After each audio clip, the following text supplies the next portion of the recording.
Mark Rogers TV, the voice of college football, breaking down Boston college football. I invite you to check out the video just posted a couple days ago with Dan Rubin. We got him right here, Eagles Unlimited. Check him out, where we discuss Jeff Hafley's ascension and introduction as the Boston College head coach in replacing Steve Adazio. Now it's on to the Birmingham Bowl against a pretty formidable group of 5 team in Cincinnati.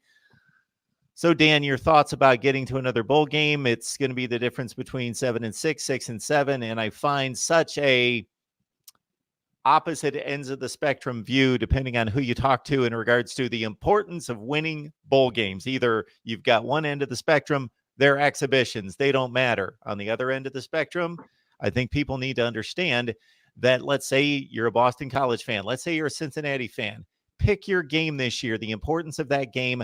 Not nearly as many people watched that game on television because there were 15 other games on TV. Then we'll watch this Birmingham Bowl when everybody around the holidays wants to watch football. And if they want to watch football on January 2nd, they're going to watch the Birmingham Bowl.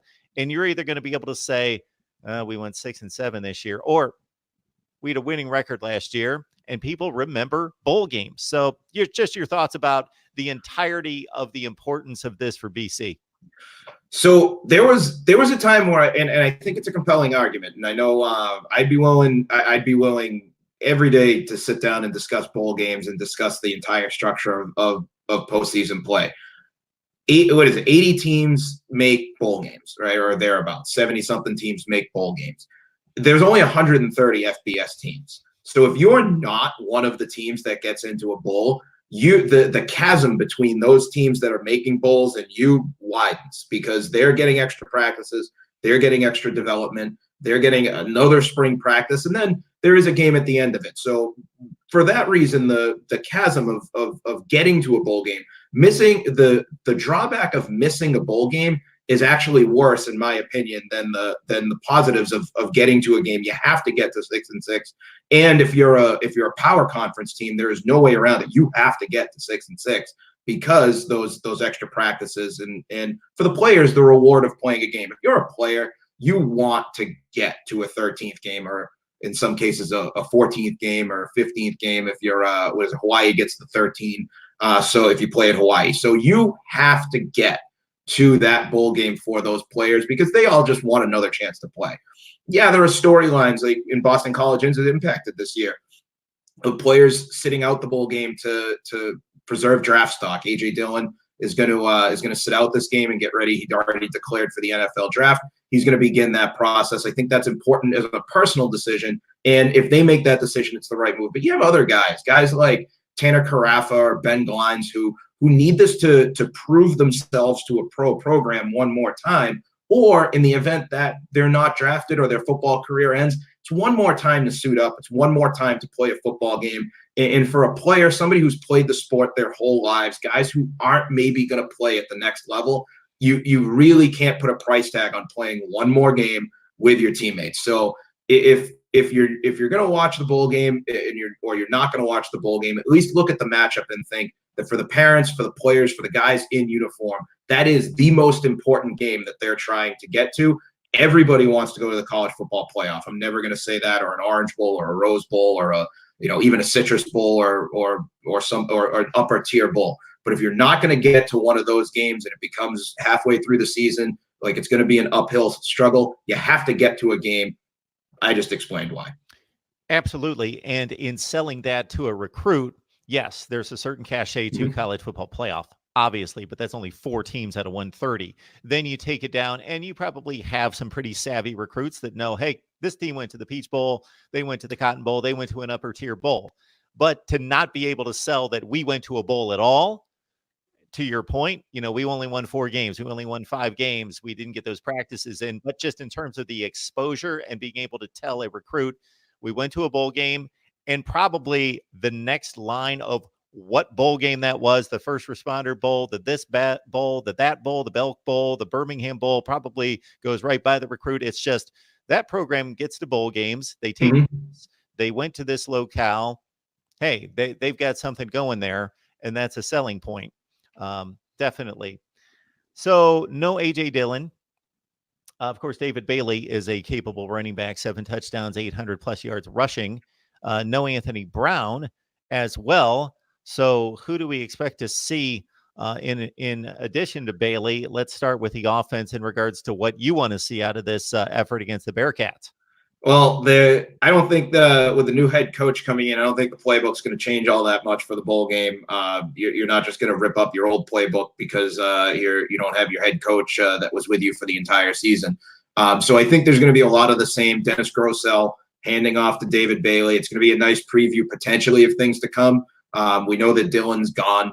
Dylan is left for the NFL. He's going to enter the NFL draft. So it's a good preview of what might happen with David Bailey, who is a very capable 245-pound running back.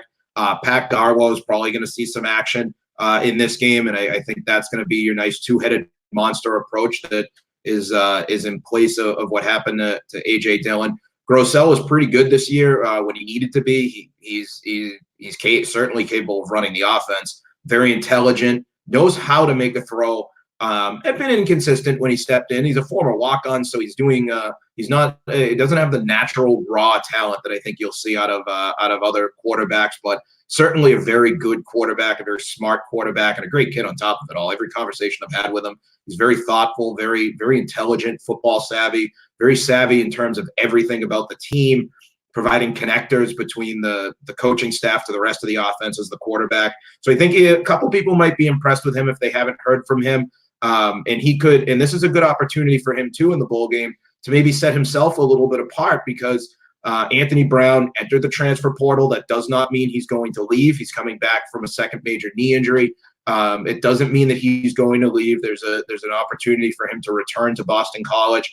But, for Grosel, knowing the storylines that are around there, he has an opportunity to set himself apart going into the offseason. And with the quarterbacks that are on the roster, maybe put himself in tune with the receivers through these practices and into spring ball. So those are names that some people might know. Those are names that they're going to have to continue to develop and see what happens. And with that offensive line, everybody pretty much comes back. So it'll be really interesting to see just how that offense attacks a Cincinnati defense that's pretty darn good.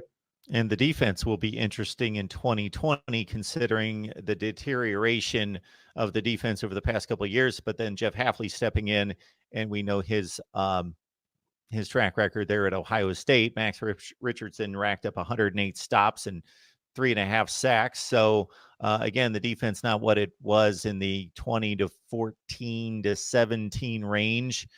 Your thoughts about the defense? Who are you losing? Who are you expecting to see maybe step up as a 2020 standout that you want to take a look at during bowl play? I think the defense over the course of the season was better. It got better over the course of the year. It bottomed out around the Louisville game. It bottomed out with Kansas. And there was always that roller coaster of where they put together a decent game but fall short, or they'd have a tough game. The Clemson game aside, you're gonna get buzzsawed when people put Clemson, I think, at 4th in the country, and they were starting to get real angry. And Boston College drew them in that game, and you're like, uh-oh, this could be bad, and it was. That was nobody's fault. I think no, Clemson at that point was going to come out and run over you with 700 yards of offense because they'd have done that to the 1988 Notre Dame Fighting Irish. They'd have run over with 700 yards of offense. I mean, they were angry. But those games in the middle of the season when you had your ups and downs, things started to project a little bit further up over the course of the season. There were still those incidents where you'd have individual plays that really hurt. The Florida State game was lost essentially down the stretch on a busted play, a busted coverage, and an inability to tackle. But they looked great against Pittsburgh, looked great against NC State. And I think that there's an opportunity here for growth with this defense. They only really lose one player of note, Tanner Carafa, who I know I've mentioned before, is on the defensive line. He's graduating, but you return your entire defensive backfield. Brandon Sebastian has turned into a very good corner. Jason Maitre, a good cornerback, who's going to develop into a great cornerback. You're losing safeties like Nolan Borgerson, who's played well down the stretch here in his time, but younger guys are going to step up, and younger guys are going to see time. And with the new coaching staff coming in, there's a good opportunity for them to leave an indelible mark against Cincinnati. On the defensive line, even though you lose Carafa, one guy that I know I want to mention is TJ Ram, who's a defensive tackle, a good old fashioned nose guard, and he's the type of guy you love to see getting in the backfield at 300 plus pounds, just running into the backfield. So he's going to be pretty good. Sheeta Sila is the defensive lineman. I think he's going to be pretty good, and there's just going to be some good talent that's there ready to break out. They're just this year we're young and never fully developed on the trajectory I think that people wanted them to. I hate using the term young at the end of the season because no one's young in the 12th game sort of thing. But beginning of the year, they were young. They needed to develop. I think the practices going into the bowl game and into spring practice, this is a big moment for them. Shop Amazon. Use the link we've got available in the description section below. It's the same shopping experience, and you help us keep this going here at Mark Rogers TV, the voice of college football. Dan Rubin on the line from Eagles Unlimited, talking Boston College against Cincinnati. And it shouldn't be forgotten as Steve Addazio starts his work at Colorado State. You mentioned the Pitt win that Addazio finishes off at 44-44 in his Boston College career. So unfortunately for him, it was all winning seasons or non-losing seasons, except for the 1-3-9 brought down all those 7-5, 7-6s to a 500 record. But if you don't go to Heinz Field, pull off a bit of an upset as a touchdown underdog, you don't get to a bowl game. Addazio doesn't set you up for 2020 and Hafley to get those practices and the rest of the coaching staff to build this team toward the future. No, you're absolutely right. I think when you go back over the Florida State loss was the one that really hurt. They go out to Notre Dame. Those always hurt because losing to Notre Dame always hurts if you're a Boston College fan. But so those two losses really hurt. And the Kansas loss, back in the beginning part of the season also really hurt the season on the whole as a collective work. But you get to a bowl game. You played in the last game. And like I said to you earlier, you want to get to the last game. You want to ball out for your upperclassmen. And AJ Dillon, I think, actually used those terms, word for word. You want to succeed for your seniors. You want them to play their last game in a bowl game. You don't want them to go out in the regular season. So you get to that point. You just couldn't get over that hump, but now you still have another opportunity to get the 7th win. And again, with all the changes that have happened since the end of the season, since the Pittsburgh game. I can't think of anything better for the coaches, for the players that are in uniform, to send out the era that was with a victory. Because again, for players, for coaches, you want to win, and a win over a nationally ranked Cincinnati team would be delicious for them. I can't think of a better term. Dan Rubin's been joining us for a long, long time here at Mark Rogers TV, the voice of college football. It's Eagles Unlimited on bceagles.com. What do you have for us there right now? We got a whole bunch of stuff. I know this week's busy with the coaching change and the introduction of Jeff Hafley, but I'll tell you, we got some stuff in basketball season. There's always hockey season going on up here in the Northeast. So if you're a Southern guy and you want to read about some hockey, why not? We've got it. And this is the best time of year around the holidays. It's you got football to cover. You've got basketball. What's better in the ACC? Dan, we appreciate you stopping by as always. Always.